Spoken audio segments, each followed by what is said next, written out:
weeks, we've been looking at Paul's teaching from Galatians chapter 6.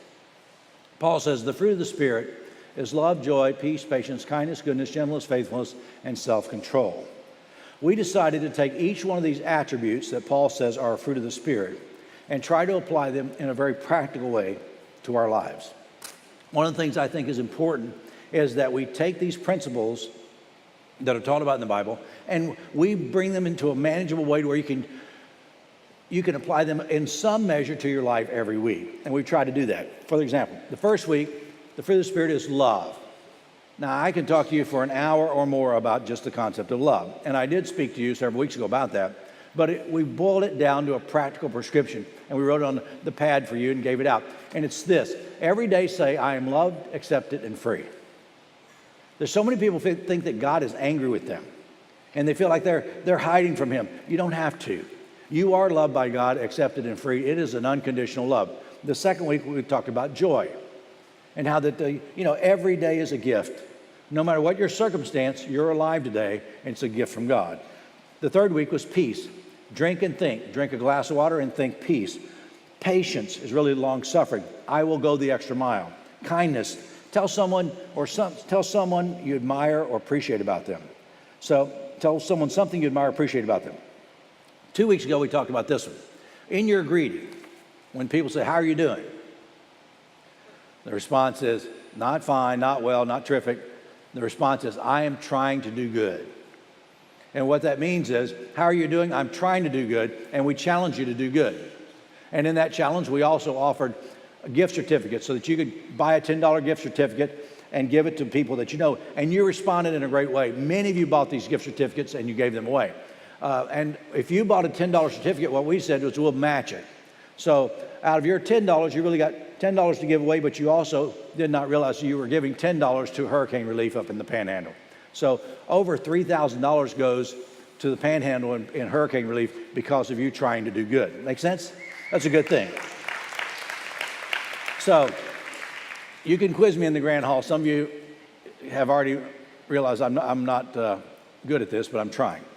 She says, hey, Pastor, how you doing? I'm trying to do good. I really am trying to do good. Last week, we kind of skipped out of the fruit of the Spirit because it was Thanksgiving. I think this is one of the things that Paul could have put in there, Thanksgiving. And we begin to thank God for our life and give sincere thanks to others. Now, I did get this text today. I appreciate this. It was a message, and I thought I'd share it with this service because I can. So here's the message. Black Friday. Because only in America, people trample each other for sales exactly one day after being thankful for what they already have. Thanks, Scott. I appreciate that. That's a good one to share with everybody. That's Black Friday. Today, we're looking at the next area of our life that can be challenged, and it's gentleness. And we're shifting it up a little bit today and kind of a tag teaching style, but I've asked Pastor Brett to come out and tell us a little bit about gentleness. He's coming right now.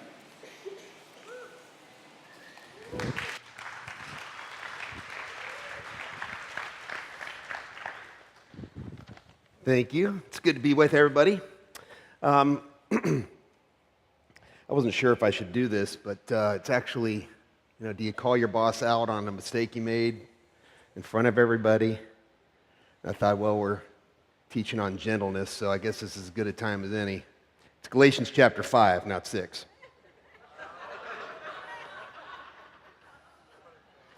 Can't see his face. But this is, what I'm going to do here is talk about this word that's been translated gentleness in Paul's case here, but it's translated as the word meek. Or as humble acceptance in other places. So this is, again, one of those words that's very, very difficult to translate into a single English word. It has three primary meanings in the New Testament. So I'm going to familiarize you with that, and hopefully that will help as Pastor Larry and I discuss in more detail this concept in the New Testament. So the first way that we see this word being used is in line with the idea of cooperating. So You're cooperating for us as people who are followers of Jesus. This would mean, more specifically, cooperating with God's better way of living.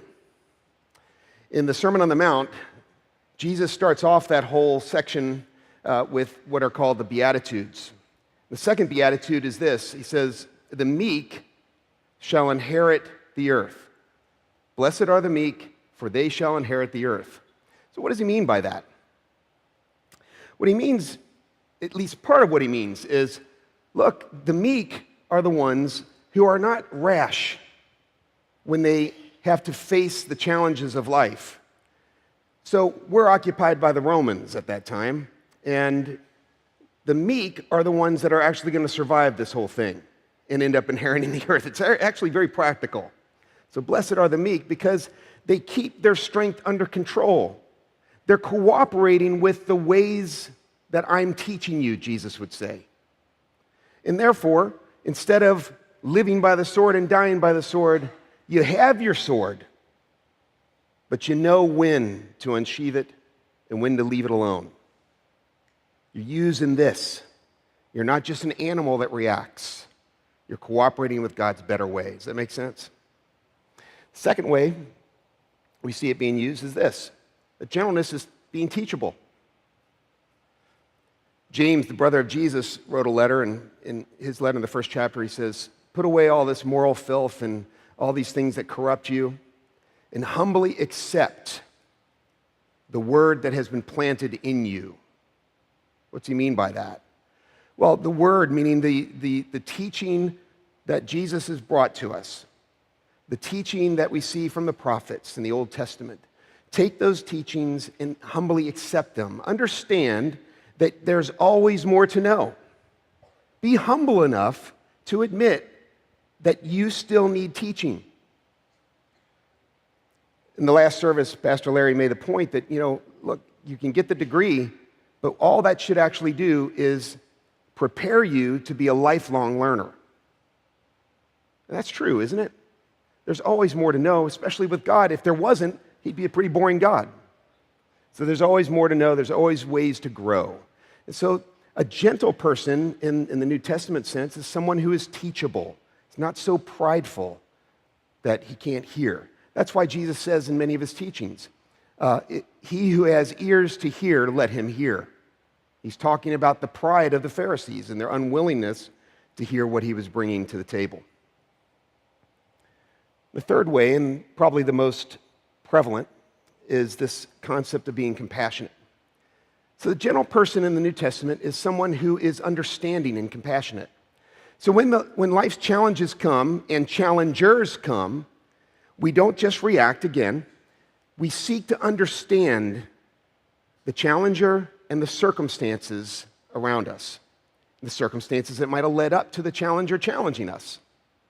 We don't just react, but we respond in a Christ-like way.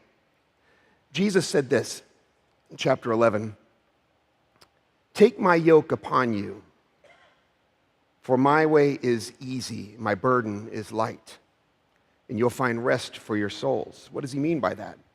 Well, he's using this illustration from agriculture. This yoke was the thing that they would yoke oxen together. It's like a big collar, so that they would cooperate in their efforts. And what Jesus is saying is, look, I am understanding. I understand where you are. I get that this life is difficult. I can relieve you of some of that burden. I need you to be yoked with me. I'll go beside you. I'll walk with you through this journey. And you'll be a lot better off for it. So those are the three primary ways that this word is used. And we're going to talk some more about it now. I'll have Pastor Larry come back out.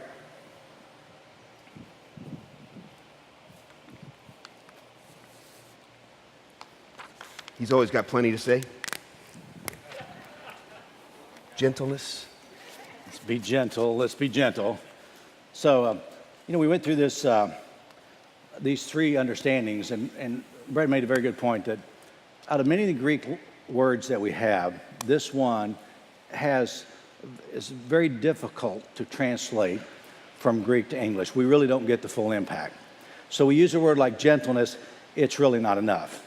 So that's why we come up to try to let you know what it really is saying beyond that, to give you the full impact, because it's only a fraction of what it means. So he said gentleness is cooperating with God's better way. I think that's true. And he used the analogy of blessed are the meek, for they shall inherit the earth. The meek inherit the earth. The hostile generally do not. So there is a difference between being meek and being hostile. I mean, meek people, meekness does not mean weakness. Meekness does not mean you're a wuss. Meekness means that I have a lot of strength in my life, but I choose a gentler path, right? Yes. I mean, and you don't get that just with the word gentle. You go through all the definitions and it's meek, mild, submissive, but but that's not what the Greek word means. The Greek word means more.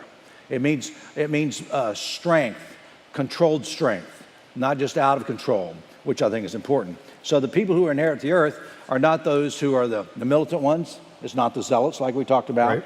It's not Jesus' group of inner disciples that some of them were very hostile and some almost like terrorists. And he's saying, guys, this is not the way we're going to win. You got to do this through a sense of gentleness and understand who we are, which I think is appropriate.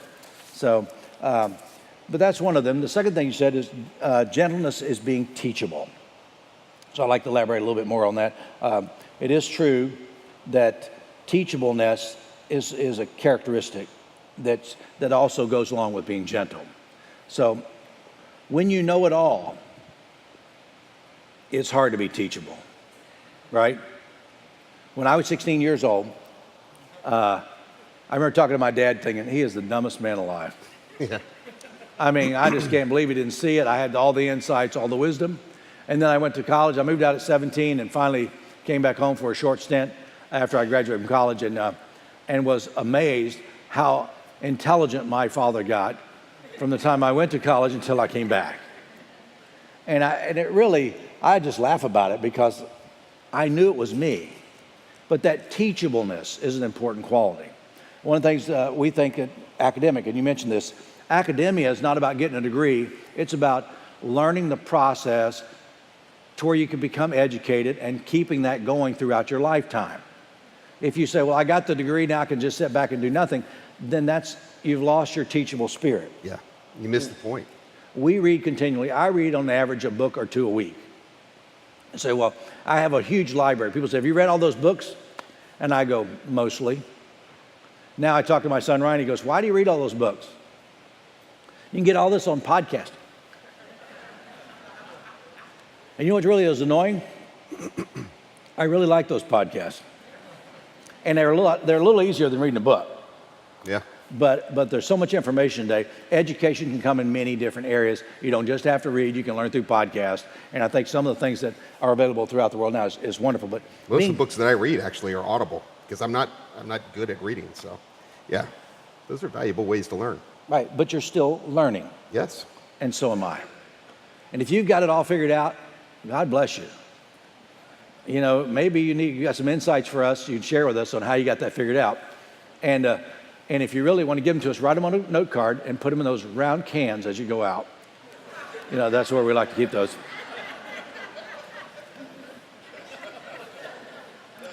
Well, being teachable.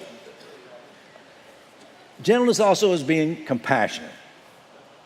So, being humble, patient, bearing with each other in love. Aristotle. Aristotle. Tell me that quote. Yeah, this is interesting. He said, this word praeutes, is the mean between excessive anger and excessive passivity. So it's that balance. It's the quality of a person that gets angry at the right times and never at the wrong time. Exactly. And I think it's that middle area. But it's not to say that I never get angry, because there should be some things that anger you. When you hear about the sexual abuse and child abuse that happens in the world, that should create a stir in some of us, and as it should. But we shouldn't be angry about everything all the time, right? I mean, and sometimes we're too hostile, we're too full of ourselves, and that's not a good use of that term as well. So there's one concept I want to bring in here, and if I teach you anything today, it'd be this, is that gentleness to me, part of it is not overreacting. And you said that just briefly, but I'd like to elaborate. People have a tendency to overreact. Do you? I don't. I don't. And you know, a while ago when he corrected me on Galatians chapter 6 and chapter 5, Didn't upset him at all. and I'm good with that. Overreaction is not your good strength. For example, and I confess to you, I overreact as I know you do. So I'll tell you a story. Thanksgiving this weekend. My wife was not feeling well, so she asked me for help in the kitchen. I said, no problem. So I decided to help her. I peeled all these potatoes, no problem, which is outside my comfort zone. And I peeled the sweet potatoes, which is no problem. It's still outside my comfort zone. And she said, cut these into pieces. You ever try to cut sweet potatoes? They're hard to cut. I didn't realize that. I should at my age. Maybe I'd tried it before. I don't remember. But what I did notice as I was getting down through there with that big, I have these real nice knives.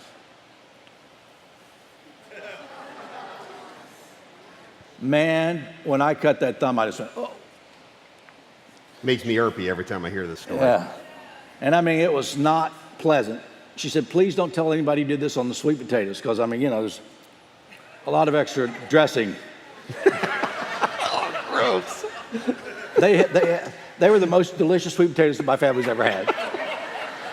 But no, it's just easy. But in that process, I went back in the back, and I really cut most of the end of my thumb off, the end of the top of my thumb. So how much? Yeah. No, maybe just. Next week on honesty. Yeah, honesty, we'll work on that. But here's what I did. I put it down, and I said, Becky's like, I don't want to see it. I don't want to see it, which is her norm. And I looked at it, and I go, man, this thing is really a problem. And after about 10 or 15 minutes, I go, yeah, I'm going to need to go to the emergency room. So I drove to the doctor's hospital on Thanksgiving Day because my thumb was cut severely. And I sat in there for 10 or 15 minutes. There was no one in there but me. One other guy was in there, and there was a couple people to help people. And I asked the security guard, I said, well, what's going on here? After 10 minutes, he goes, you just have to wait your turn.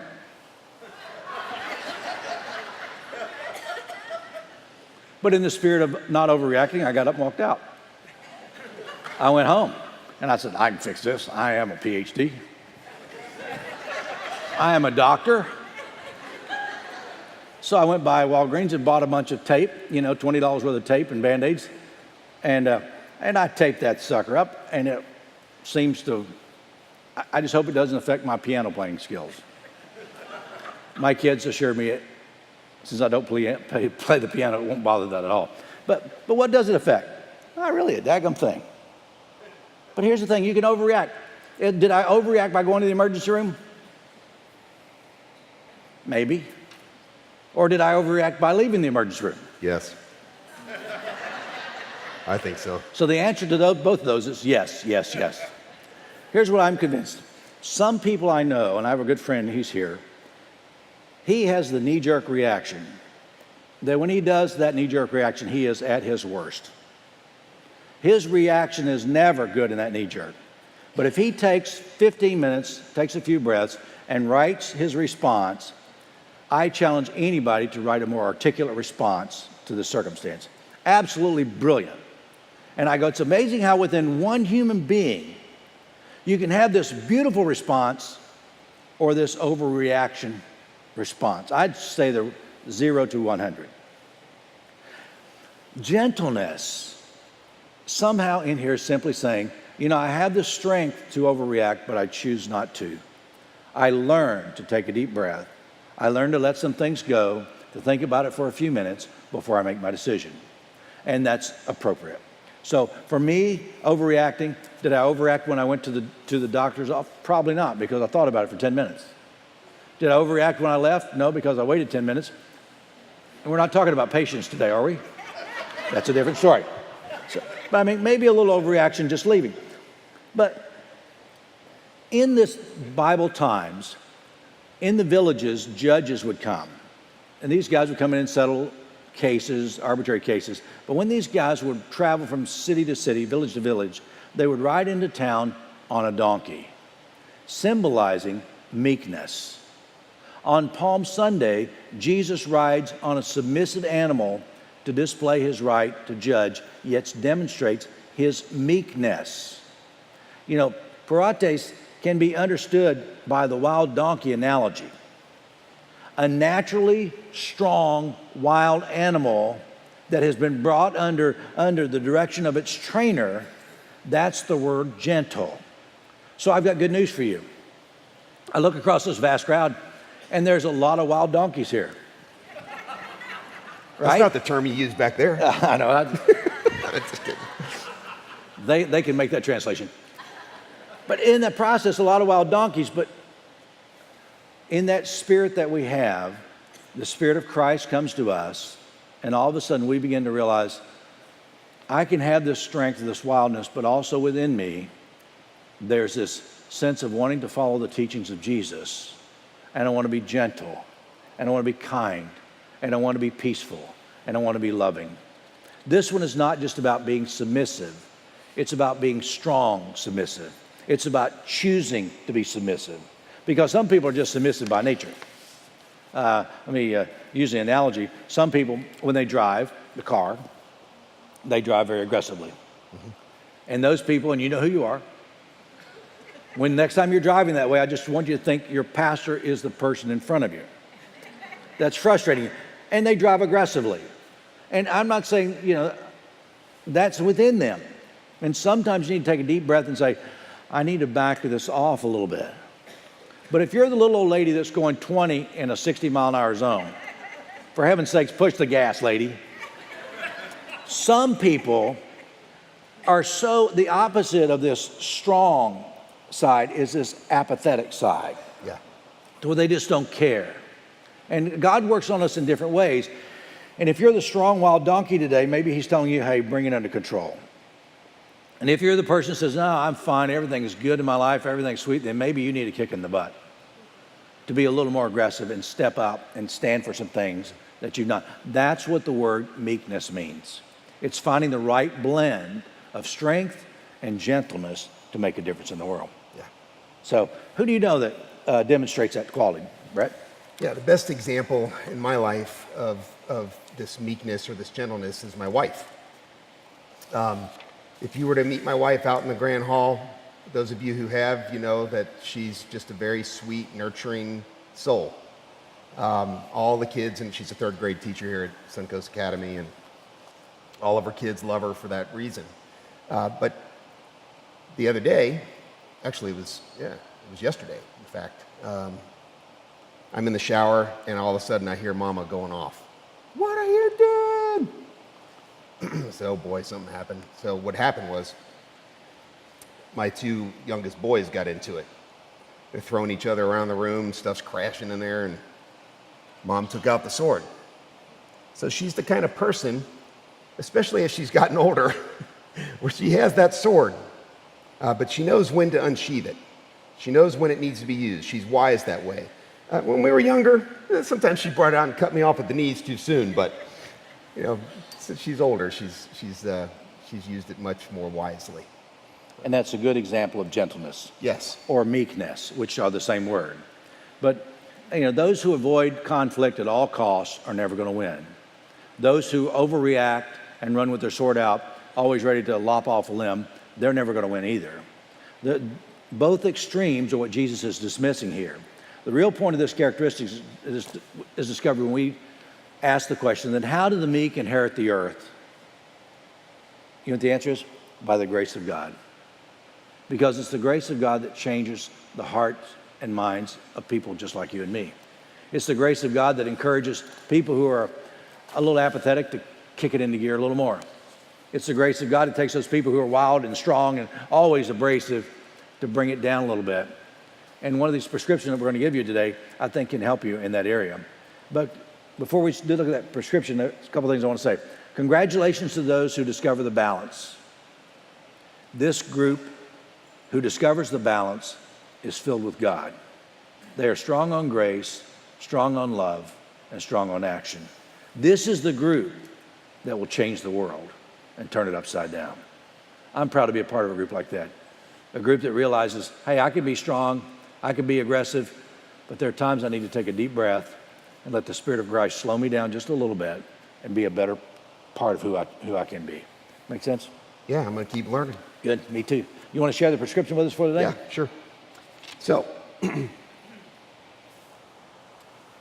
we think that it's best if you actually say this to yourself out loud, just like with the other prescriptions. So each day you say this: today, I'll respond to challenges with understanding and compassion. So we try to embody the meaning of that word in this prescription. I'm going to respond. I'm not going to react. I'm not going to be that reactionary, hostile person. I'm going to respond the way I think Jesus would respond to life's challenges. Fair enough? Fair enough. I like it. As a matter of fact, I'd add to it, I will not respond in an aggressive way, overly aggressive and overreact, and I will not be overly passive and submissive. Yeah. But I'll respond in the way that Christ wants me to. So, can I pray for you guys? And then I'm going to tell you a story in closing. But Father, thanks for your loving grace. Thanks for teaching us how to live a more practical, Christ-filled life. We are challenged because some of us are so strong, and some of us still have that wild streak in us, and the others, maybe we're just born gentle, and we need a little nudge to be a little more aggressive and strong in our life. But Father, for all of us, there is love and grace and the acceptance of Christ. Thank you for your love today in our lives. We ask you to bless us that we may bless others. We pray in Christ's name. Amen. Amen. Would you stand, please? I'm going to tell you a story in closing and give you a prime example of an overreaction. If you'd like to pray at the end of the service, there's always someone down front who'd be delighted to pray with you. Let me tell you about my daughter, Stacy. You don't see her normally on Sunday morning up front. She sings on Saturday night, but she's the second of my three children. Laura's the oldest, Stacy's the middle child, Ryan's the youngest. And Stacy is my most emotional child. She's very sensitive. She's the middle child. She's also my most accident-prone child. You have one of those where she's the one that's always in the emergency room a couple times for stitches and for other things. But as a child, what I noticed is she cried a lot. And she would cry, and I'd try to talk her out of crying. And I learned early on, you cannot talk her out of crying. What I discovered, though, is if I would come in and just hug her and say, oh, sweetie, it's going to be okay, it was almost like her emotional clock was reset, and she was fine. She just needed a little hug, a little sympathy, and she was fine. So one year on a cruise down the Cayman Islands, Ryan and Stacy decided they wanted to go surf. Laura wasn't interested, so the two of them, I rented them surfboards, and as they walked down the beach to go out into the water, I looked at my wife and Laura and said, yeah, she's going to get hurt. It's going to happen. 15 minutes later, she comes back up the beach, dragging the surfboard. She's got her hand over her eye, and she's crying. I go, oh, here it is. Crying and crying and crying. So in that moment, she walked up, and I had this new tactic I thought I'd try. I had just a little bit of water in my glass, and she was standing there. She walked up, she's crying. I just went, I mean, she looked at me with just shock. I looked over at Becky, and she was like, I looked at Laura. Ryan was, I thought, wow, maybe this wasn't a good idea. I mean, I will tell you, to this day, I hear that story. Well, what were you thinking? I lost my Father of the Year award just in that fast time. But what's amazing, it was the wrong idea. I would use the word that we don't allow our grandchildren to say. I would say it was stupid. What I thought was a new tactic was an overreaction, and it's absolutely idiotic. It was a knee-jerk reaction. Remember I talked about those a minute ago? It was not my most sensitive, gentle moment. I blew it. But in hindsight, as insensitive and stupid as it was, as I learned my knee-jerk response is not my best response, I'm so grateful that my Heavenly Father does not have a knee-jerk response. That when I think I've blown it, I've done something, He's going to get me for it, I need to take a deep breath and realize that my Father loves me just the way I am. He loves me so much that it changes my heart from the inside out. He loves you today too. God bless. Thanks for coming.